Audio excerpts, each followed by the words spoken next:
seconds.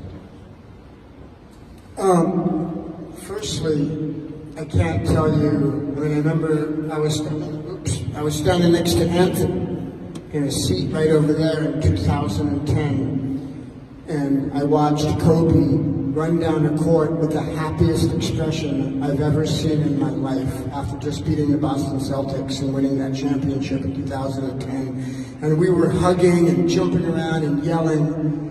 And in that moment, as in many, many moments in his career, Kobe and all the Lakers and the organization and Jeannie as well brought us all together. Every ethnicity, every economic bracket, people from all over the city, we all came together under an umbrella of purple and gold that was loving and beautiful, and that was the best of what we are when we experience those moments. So in his death, as well as in his life, he brought us together, and I admired him and loved him. I pretty much watched every single game of his entire career, unless it was absolutely impossible.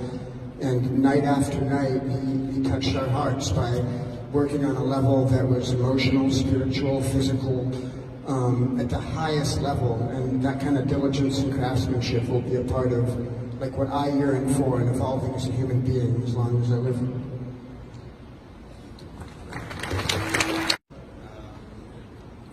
I have to say something that's a little strange, but I feel closer to Kobe now than I've ever felt in my life. It is a very bizarre phenomenon, but some human beings die and their energy does not.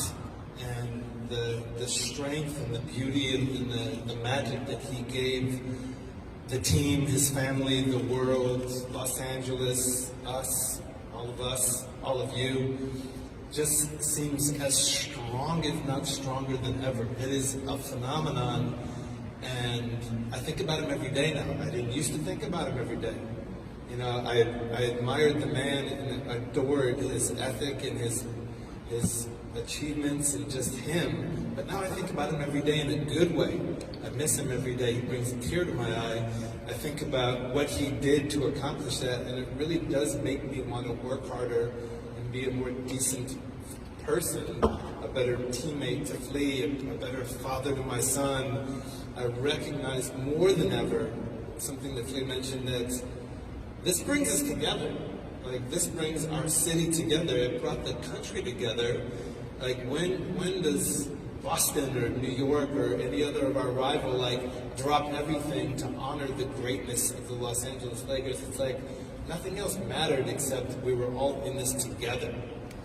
And that's a pretty massive accomplishment for a man to have created, whether we were aware of it or not. But I do feel like he's going to be in your organization, like maybe different than we would have wanted. Obviously, we don't want to lose a man and his daughter, but I think he's a Laker for life no matter what. I'm going to share a tiny tidbit. The first year that Kobe joined the Los Angeles Lakers, FLEA and I were insane Laker fans. We had already written a song called Magic Johnson. It was just, you know, we got energy from the Lakers. We just stole energy regularly from the Lakers and, you know, came to every game that we could. And this young man joined, and it was came to every game that we could. And this young man joined, and it was kind of obvious that he was going to, you know, have an impact. And I was just in awe. And I went to a game, and I was courtside, and I was young and dumb and impressionable, and I had the flu.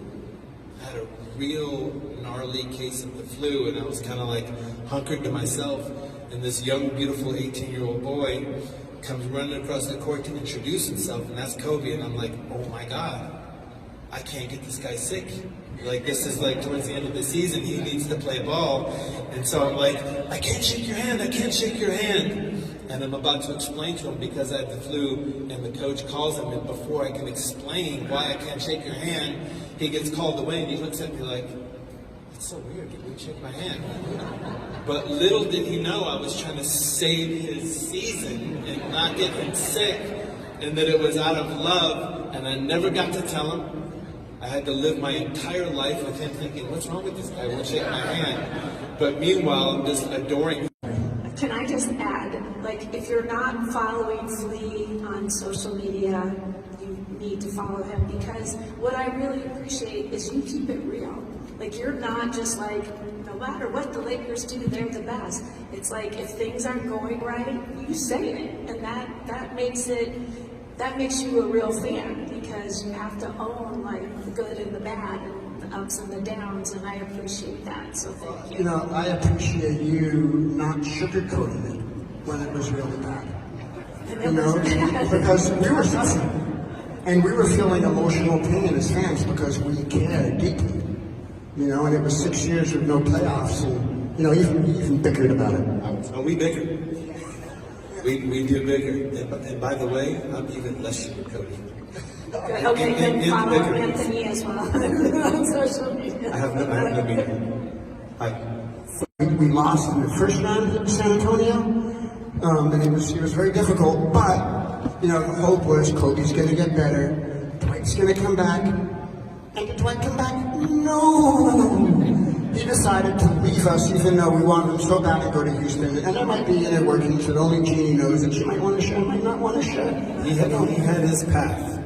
He had his path to go down, and it led him back to Lakers. Yes. And now he is. Because you know what, like, and I understand why he left, because we hired a coach that didn't respect his game and wasn't going to put him in a position to succeed. And so a player, when they become a free agent, has every right to go to where they will feel the most productive. But what was important is we never burned the bridge. So, well, I've noticed that the Lakers franchise never burns bridges with players, and I've noticed that the Lakers franchise take care of their players, took care of like Kobe in an unbelievably great way, took care of Magic Johnson in an unbelievably great way, and has always been there for the players, perhaps in a more soulful and family-like way than any other organization in professional sports. And like a good